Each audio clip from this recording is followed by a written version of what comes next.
أود أن أصارحكم في بيان رسمي. لقد ساءتني تلك الجوقة التي تنشهر في شبكات التواصل الاجتماعي بأقل من 24 ساعة.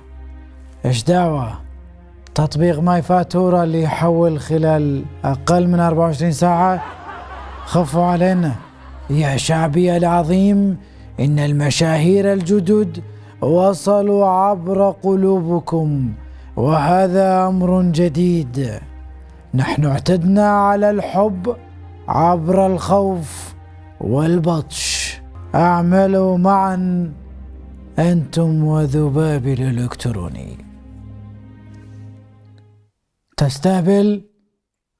لا تقرب الشعب أكثر من السلطة.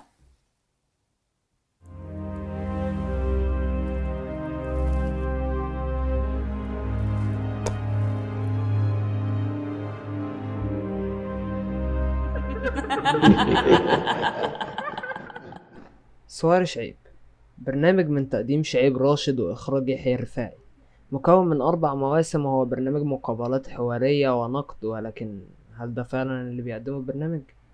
وليه أنا بعتبره لعنة اليوتيوب؟ دي حاجات انت هتعرفها دلوقتي. يشرفني اليوم اني اخذك يا سوار واقدمك للأراجوز، هذا المشهور اللي مهما حبوه الناس ومهما صفقوا له رفض انه يغير مساره، رفض انه يروح افتح يا سمسم مثلا ويقدم رسالة للأولاد، لأن أراجوز عارف دوره في المجتمع مهرج. بديت مهرج، استمر مهرج، انتهي مهرج. تام قاعد تدخل لك فلوس وتجيب لك زباين وتجيب لك معجبين. انت الوحيد بين كل المهرجين اللي فجأة صاروا يبون رسالة، مو راكب عليهم رسالة لأنها مسخرة. انت الوحيد اللي استمريت، دورك مسخرة. اليوم وياي نكرمك على انك تضحكنا، اليوم جاي نكرمك على انك مستمر. من بداية اللقاء مع الخليل كوميدي إهانة وتجريح في الذات وتدخل في خصوصية الشخص اللي جاي له برنامجه، وطلع ترند على قفا الإهانة اللي هنهاله في البرنامج. الخليل كوميدي هو شخص اسمه أحمد حسن خليل، وقرر أنه يكون اسمه الخليل كوميدي. يا سلام، لأنه يقدم كوميديا تضحك العشرات ويشتمون عليها الملايين. صور نفسه وهو يتحمم، صح؟ قلت كليب شاور حق طيور الجنة. حلو.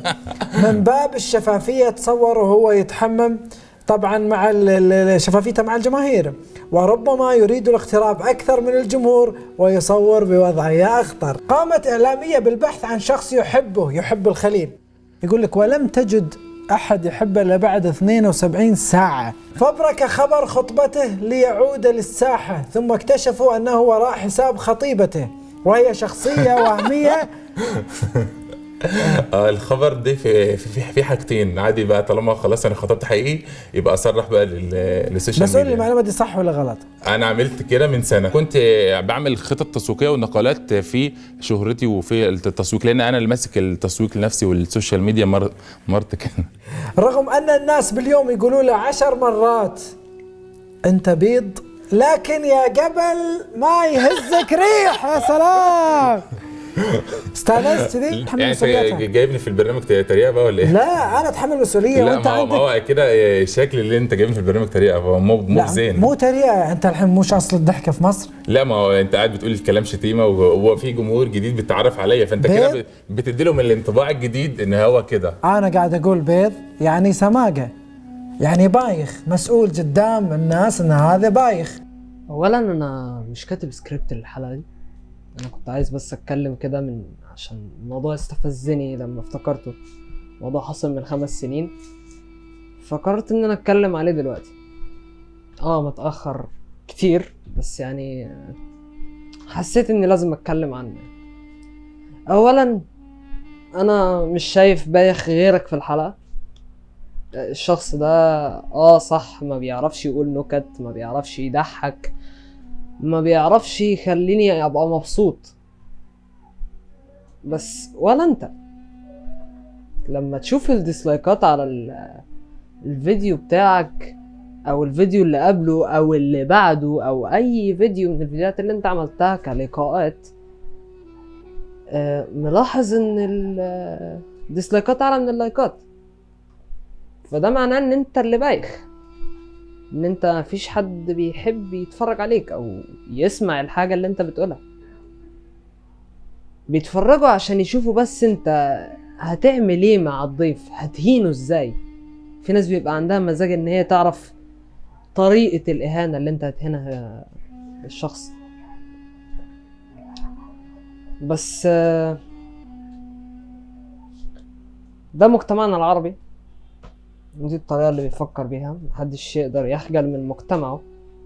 فاعتقد ان انت مش احسن حد يجي يتكلم عن السلطة وان الحب لازم يتاخد بالقوة والحاجات دي، لان مفيش حد بيحبك حتى بالقوة اللي انت بتحاول ان انت تفرضها، وهي قوة الكلمة. مفيش حد بيحبك برضه.